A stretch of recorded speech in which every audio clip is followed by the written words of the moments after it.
Letter 179.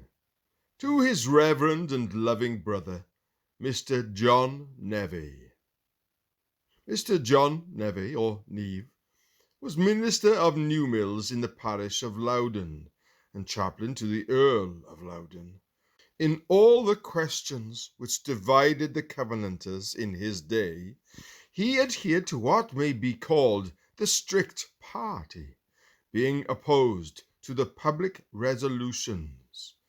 After the restoration of Charles II, Nevay in 1662 was obliged to subscribe an engagement to remove forth of the king's dominions before the 1st of February, and not to return under pain of death. He reached Holland and lived for some time in Rotterdam. On the 26th of July, 1670, a letter of Charles II was laid before the assembled states of Holland, accusing Nevay and two other ministers, Mr. Robert Trail and Mr. Robert McWard, who was secretary to Rutherford at the Westminster Assembly, and who first edited his letters, was residing within the jurisdiction of the states, and writing and publishing pasquils against His Majesty's government. However, it would appear that he still continued at Rotterdam and died there. Woodrow describes him as a person of very considerable parts and bright piety. Robert McWard, in 1677, thus writes, "Oh, when I remember that burning and shining light, worthy and warm Mr. Livingstone, who used to preach as within the sight of Christ, and the glory to be revealed, acute and distinct, Nevay, judicious and neat Simpson, fervent, serious, and zealous Trail.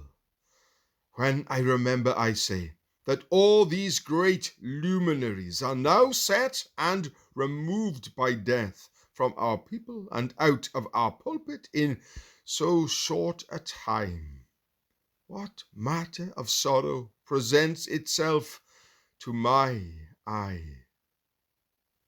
Nevay created the art of poetry, and is the author of a paraphrase, called by Woodrow a handsome paraphrase, of the Song of Solomon in Latin verse.